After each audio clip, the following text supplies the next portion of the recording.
Hello, hello, knock, knock, knock. Who is home? Please let me in because it's G o'clock. These are simply tales and thoughts of mine I get to share with you on a weekly basis. My name is MzGee and I hope everybody around you is doing well. I hope family is fine and everything is well. Today, I want to give a big shout to all mothers out there.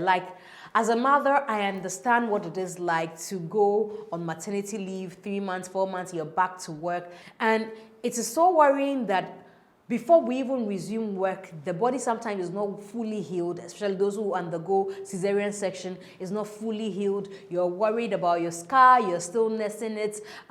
You can't lift heavy things. Sometimes your blood pressure has not returned to normalcy. Your backache is not even gone yet, but you still have to go to work because you need to make a living. I just saw a story online of 2 women who are nannies, who, according to the report, have been given a dosage of sleeping meds or something that will cause 2 young boys, 2 years, toddlers, to sleep because they want to do other chores. And this has been happening for months and they've now been caught. And I'm like, hey, Jesus Christ, oh, new mom, for we are now about to leave our children for people, oh God, who are we going to leave our child for? How do we trust those who will leave our children for? I am so privileged. I have my sister who is working hand in hand with me to take care of my son. But I'm concerned for the mother who gave birth and after 3 months she needs to report to work and would have to leave her son or a daughter in the care of a stranger, not knowing what is likely to happen behind her. When I saw this news, I'm like, Jesus Christ, women for that matter, aren't they mothers? If they are not mothers yet, do they not have that abadaye that they say women have? Like, how cruel can you be to babies, toddlers, kids?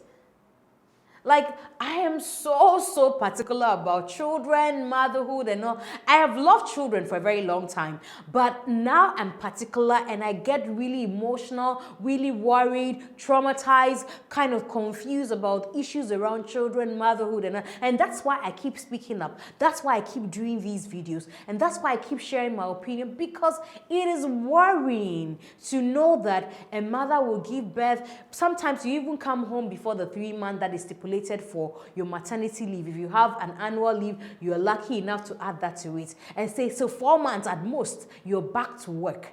Your baby is still a baby. Like they are months old, sometimes 2 months, 2.5, 3 months if you're lucky, you leave them.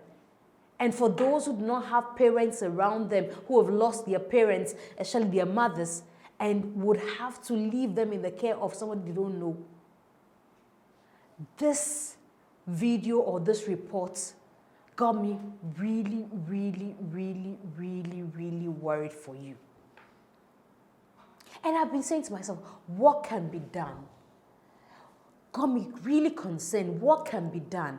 Because you will definitely have to return to work to earn a living. How do you stay at home and you have to go to work and be concerned about this stranger you have left home to take care of your child when you don't have help? Even when you have help, even when you have your child with your parents or with your mother or with your sibling like I do, you're still worried. Is everything okay at home? You're calling, You're just worried because your child is home and you just gave birth. Your body is healing, your mind is healing, and everything around you is not perfect yet. In fact, because of maternity leave and some people or some institutions have refused to hire women. They prefer a man because they say the man doesn't go for paternity leave and all of that. So people even frown on women who go for maternity leave the first time, and in a paternity leave, you're giving birth continuously. They are like, we just hired you, we didn't have enough benefits. Well, I don't know how to feel about that because it's somebody's business. You can also say that, oh, they shouldn't have the best of you. So there's a lot that women are going through. But I salute you, mama, who is out there, who is giving birth, thinking of how to go back to work and thinking of hiring a nanny, and you're going to have somebody that you don't know from Adam come take care of your child because it's scary.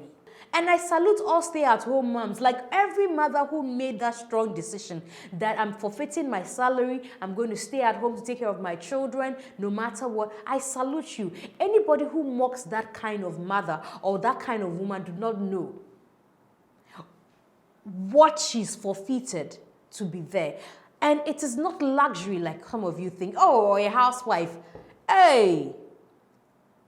It is peace of mind that she will gain from being that housewife. At least till her, she feels that these children are old enough to speak and tell her what could be wrong with them. Can you imagine this businesswoman, they said, who had left her 2 boys in the care of somebody she will pay monthly? She's going to work to make money to come and pay you. How cruel can you be? Like, I just hope the story is not true. But the fact that they are in police custody, they say they found evidence and, you know, things, I cannot even fathom. Like, I can't think through it. And I will not even dwell on it because I'm sure the case is going to court and will be tried and all of that. So let me not be the judge in anybody's case.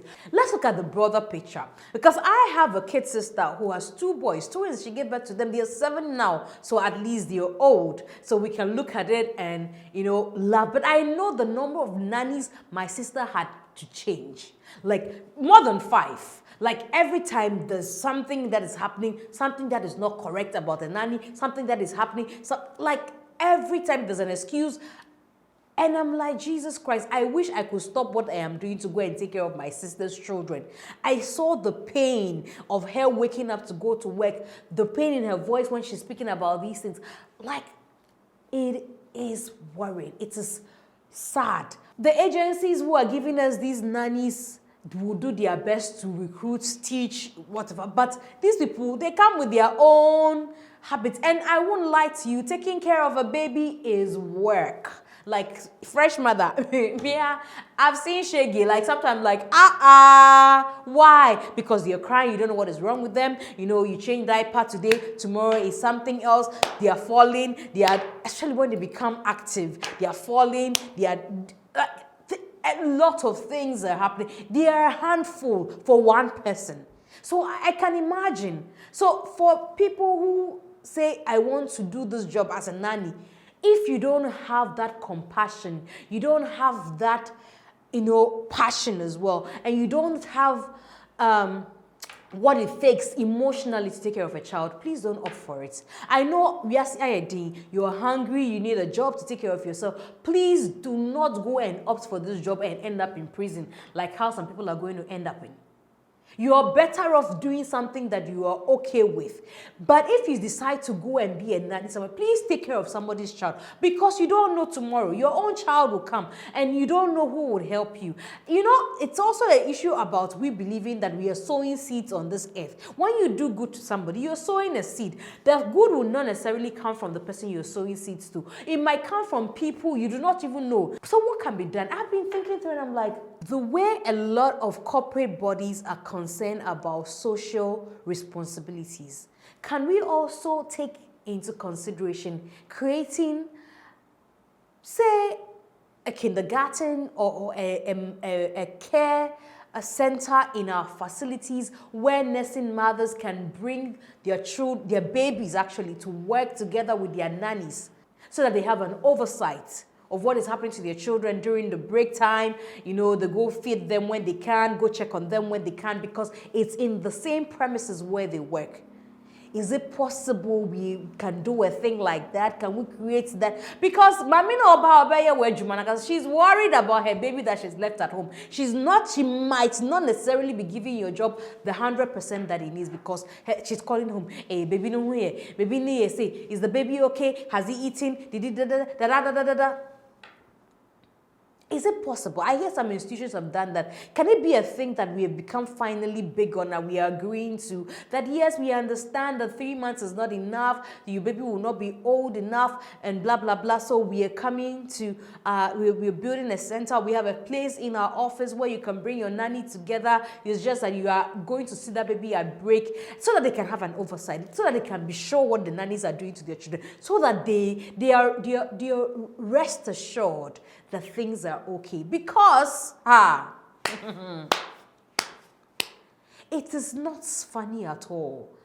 And for those of us who hire the service of nannies, let's be good to them as well. It doesn't guarantee the evil they do to us if we are not even showing them that care. But let's also be good to them. Another thing that people have done these days is to have cameras positions around their homes and all of that. If you can afford it, please do, because people are wicked. There's evil, too much evil, like babies. And whilst we are worried about fresh mothers and talking about how their institutions can help them make maternity, returning from maternity leave better or taking care of their children better, there's also the worry of our children in second cycle institutions, like our children even in primary school being molested. Like headmasters have been training back and forth these days. Parents are constantly living in fear because you send your child to school, somebody is molesting them. I heard a story of a man molesting a boy. Like before now, what we used to hear rampantly was defilement issues, rape issues, but now people are molesting boys. How do we even go to bed and sleep now as parents? And I heard some students, they are naive, speaking on radio and saying that if the girl didn't agree to the headmaster will not touch her breast. Like, I'm listening to them and I'm like, okay, let's take even we as adults who get harassed at workplaces. Sometimes even to open your mouth to speak, you are afraid that you'll be demoted. Sometimes to open your mouth to speak, you know that you'll be victimized. So people are not even able to speak when they don't even like the advances that are made to them by bosses or by their superior. And these are adults. Not to talk of minors, not to talk of teenagers who do not have a mind of their own, can want to get better grades or want to get the favors that come with it and are afraid that they will not even believe them when they speak up. How are we saying that if this person didn't agree to the advances of the headmaster or their teacher, they won't happen? Please. Please. Like if it was your child, sometimes when it's not us, we are so quick to but if it was your child, how would you feel? Like the teacher, the headmaster has a supervisory role over that child. The child probably is even afraid of that person. The child is intimidated by that person. The child might not even have the voice to say it at home. Will they even believe that child when they get home? And their children, okay, who already want to indulge. And so what? Don't you, an adult, have more brains than them? Don't you know what is right than they do? Oh, people are saying, oh, they are of age, they are of age. Hey. Yeah, should be you. And now I'm beginning to get concerned. Who is raising or who are raising these people who are molesting children? Who are raising these people who are abusing children? Who are these people? Can we do something to them so that it serves as a deterrent? Like, I cannot understand how a man will molest a boy, how a man will molest a girl, how a woman will molest a boy, how a woman will molest a girl. Like, it doesn't make sense. You have people your age. There are people who are out there selling it. Just go pay something and get it. If you cannot open your mouth to find somebody your age, don't do it to children. And people who are backing these things up and people who are praising them and saying things, just imagine it was your child. And for those teachers who are impregnating students, refusing them, you forget that you have wives, refusing these children and asking them to abort and all of that. You have children as well, oh. Imagine if people were doing it to your children. Like, if you cannot think of anything, just imagine somebody your age lying on your teenage child. Somebody on your age treating or molesting your son or your daughter. Nemesis will catch up with all of us, no matter how you feel that it is. You might think you are enjoying today. But be careful with people's children, people's sweat. People went through labor to have them. 16 hours, 7 hours, cesarean section, whatever it is, they went through toil to have the children. They are going through some more toil to pay school fees. They are going out there just to make the life of these children better. And you molest them, and you abuse them, and you rape them, defile them, and you can lift your head up. Do unto others what you want others to do unto you.